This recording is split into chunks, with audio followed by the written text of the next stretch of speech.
Hi, Bruno Jr. here. Our podcast, Busting Addiction and Smiths, is sponsored by SafeHouseRehab.com. SafeHouse believes that traditional treatments fall short of the needs of clients who face the modern problems of addiction. Modern problems need modern solutions.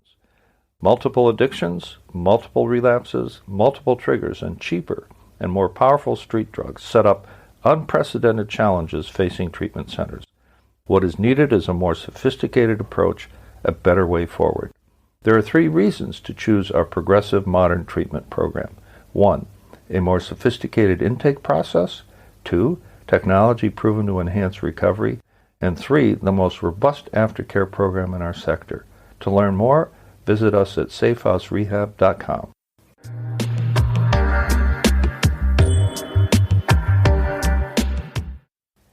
Be honest, do rehabs genuinely offer an aftercare service? Well, there's a difference between offering the service and actually having the structure to follow through for people.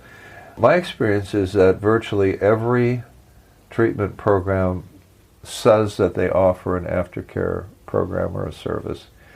But if you look closely, there really isn't, for the most part, too much structure behind it. And so it's kind of a 2-part deal. One is it depends on the person who has, quote, graduated from the treatment program to actually follow through and do the things that are, suggested or required in the aftercare program. So a lot of the onus, if you will, is on the recovering addict or alcoholic himself. That said, treatment programs, if you go through their websites or even speak to them on the phone, it's a oh yeah, or it's a by the way.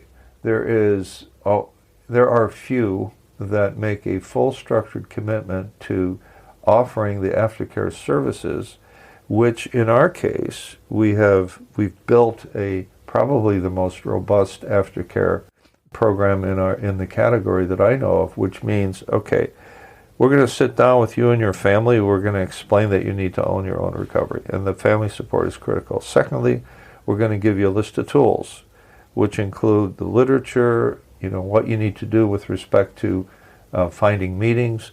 We're going to connect you to meetings in your local area if you're anywhere near a meeting, so we'll actually set that up.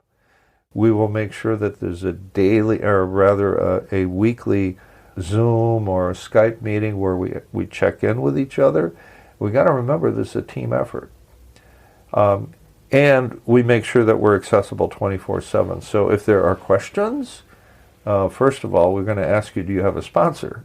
Because that's critical. If you feel like drinking or using, I say to the guys that I sponsor, don't call me after you use or drink. Call me before, and the chances are pretty good that you won't. Or I'll say something like, let's have a drink tomorrow. And you'll call me and say, hey, but let's have a drink today. I said, no, let's have a drink tomorrow, right? So anything I can do to divert that human being who may be suffering from a craving at that point and divert him or her away from doing what her instincts are telling her to do is a good thing.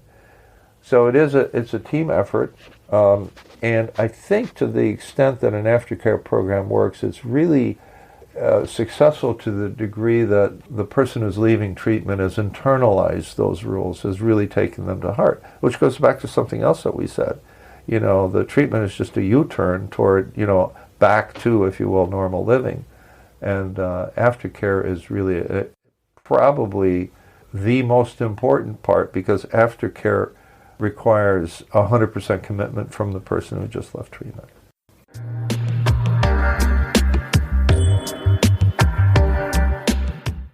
Our podcast is sponsored by SafeHouseRehab.com, a modern approach to recovery.